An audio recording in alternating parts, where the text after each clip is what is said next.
6월 25일 오늘의 말씀은 사무엘상 31장입니다.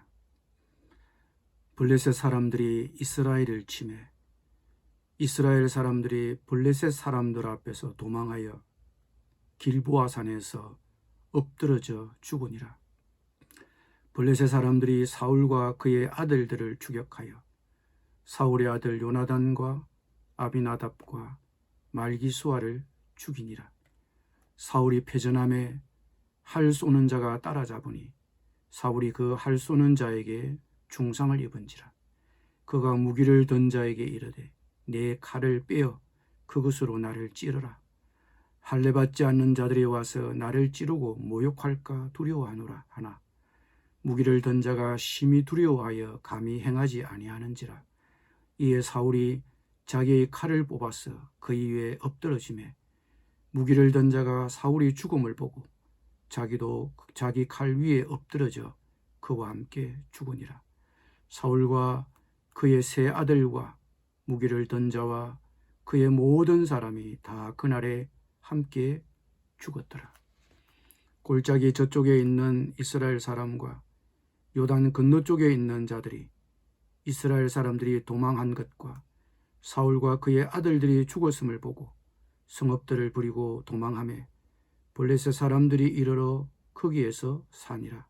그 이튿날 블레셋 사람들이 죽은 자를 벗기려 왔다가 사울과 그의 세 아들이 길보아 산에서 죽은 것을 보고 사울의 머리를 베고 그의 갑옷을 벗기고 자기들의 산당과 백성에게 알리기 위하여 그것을 블레셋 사람들의 땅 사방에 보내고 그의 갑옷은 아스다로스의 집에 두고 그의 시체는 벳산 성벽에 못 박음에 길랏 야베스 주민들이 블레셋 사람들이 사울에게 행한 일을 듣고 모든 장사들이 일어나 밤새도록 달려가서 사울의 시체와 그의 아들들의 시체를 벳산 성벽에서 내려가지고 야베스에 돌아가서 거기서 불사르고 그의 뼈를 가져다가 야베스 에셀나무 아래에 장사하고 7일 동안 금식하였더라. 아멘.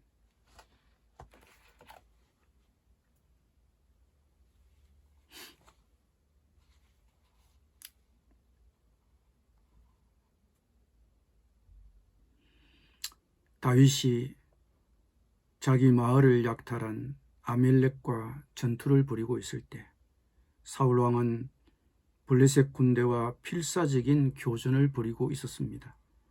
그런데 이미 전세는 블레셋 쪽으로 기울고 있었습니다. 전투에서 피한 이스라엘 군사들은 후퇴하다가 길보아 산에서 많은 사람이 전사하였습니다. 사울 왕의 세 아들도 전사하였습니다. 그리고 추격하던 블레셋 궁수가 쏜 화살에 사울 왕이 중상을 입었습니다. 이미 전쟁에서 이기기 어렵다고 판단한 사울은 자기를 호위하던 부관에게 자기를 죽여달라고 명령하였습니다. 그러나 그 부관이 겁이 나서 그를 찌르지 못하자 사울은 자기의 칼을 뽑아 스스로 자결하였습니다. 그것을 본 부관도 왕의 뒤를 따라 자결했습니다. 자기 왕이 죽고 자기 군대가 패한 것을 알게 된 이스라엘 백성들은 자기가 살던 성읍을 버리고 피난을 갔습니다. 그리고 그 성읍들은 블레셋 사람들의 차지가 되었습니다. 그리고 그 다음날 전쟁에서 이긴 블레셋 군인들이 전리품을 챙기러 왔다가 사울과 그의 세 아들의 시신을 발견하였습니다. 그들은 죽은 사울 왕의 머리를 베고 그 머리를 베어 전국으로 보내어 승리의 소식을 블레셋 사람들에게 전하였습니다. 그리고 사울의 죽음은 벳산 성벽에 매달아 두었습니다. 길라 야베스의 주민들이 이 소식을 전해 듣고 사울의 죽음과 그 아들들의 시체를 거두어 하장하고 7일 동안 장례식을 치루어 주었습니다. 길라 야베스 주민들이 이렇게 사울의 죽음을 애도하고 예의를 갖추어 사울의 장례식을 치루어 준 것은 그들이 암몬 족속에게 시달릴 때 친히 와서 구원해준 사울의 은공을 기억하고 보답하고자 함이었을 것입니다. 이렇게 길르앗 야베스 사람들의 정성으로 사울의 장례식은 최소한의 예의를 갖춘 장례식이 될 수 있었습니다. 이렇게 사울은 그의 파란만장한 생애를 마쳤습니다. 그런데 어처구니 없는 죽음으로 그의 최후를 마쳤습니다. 왜 그의 인생이 이렇게 비참하게 끝날 수밖에 없었습니까? 사울이 몰락하게 된 원인 중에 한 가지는 권력에 대한 집착이라고 할 수 있습니다.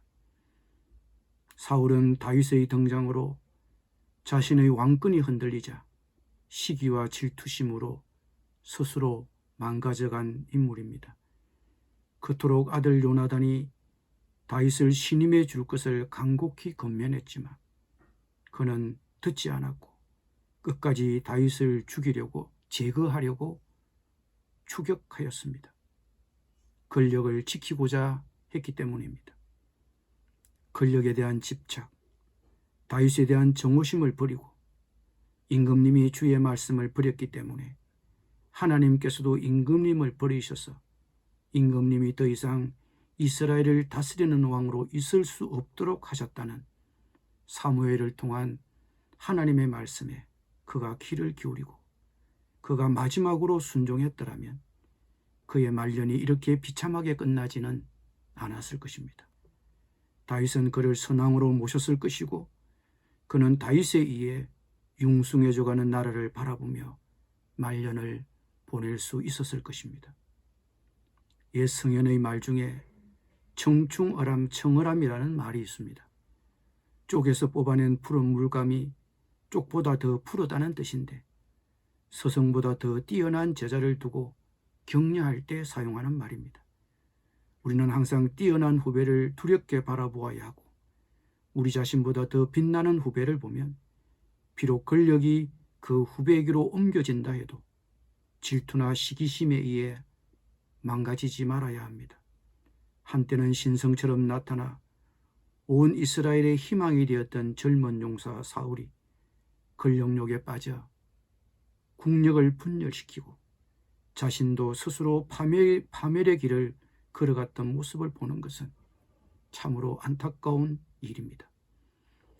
그는 왕의 자리에서 내려와야 한다는 것을 알았습니다. 하나님이 그를 왕의 자리에서 떠나라고 사무엘을 통해 말씀하셨습니다.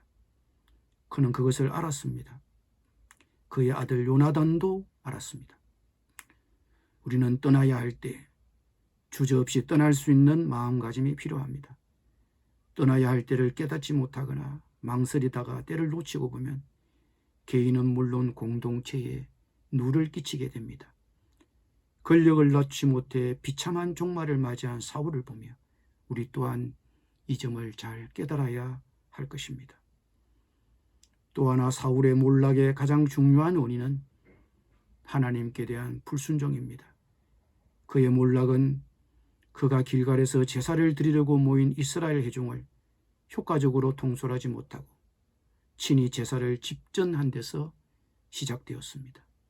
그는 흩어지는 민심을 수습하기 위하여 사무엘이 올 때까지 기다리지 못하고 자신이 직접 제사를 집전하고 말았습니다.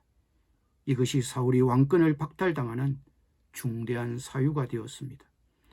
그는 하나님의 명령을 어겼습니다. 그리고 그의 불순종은 누적되어 갔습니다. 그리고 그의 누적된 불순종은 하나님과의 소통을 단절시켰습니다. 사무엘상에 보면 그가 하나님께 어떤 사안을 두고 물어보았다는 기록을 찾기가 어렵습니다. 이 점이 다윗과의 차이점이기도 합니다.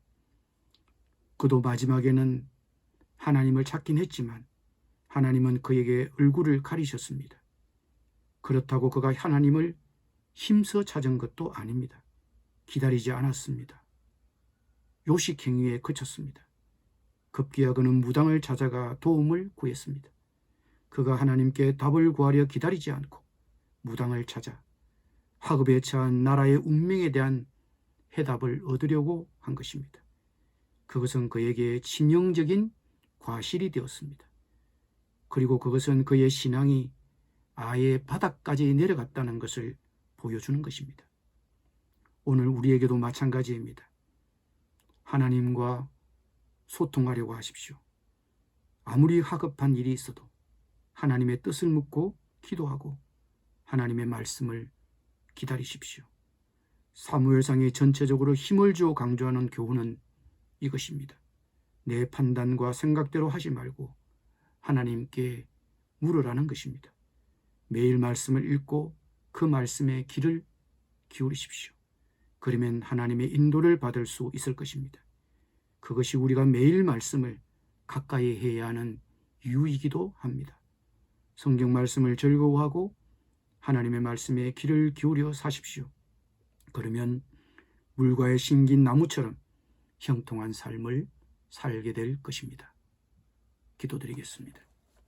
주님, 매사 매순간 아무리 하급해도 내 주관대로 내 욕심대로 행동하지 않게 하여 주시옵소서. 하나님께 묻고 하나님의 말씀을 기다리게 하여 주시옵소서. 그것이 우리의 삶의 중요한 지침이 되게 하여 주시옵소서. 예수님의 이름으로 기도드립니다. 아멘.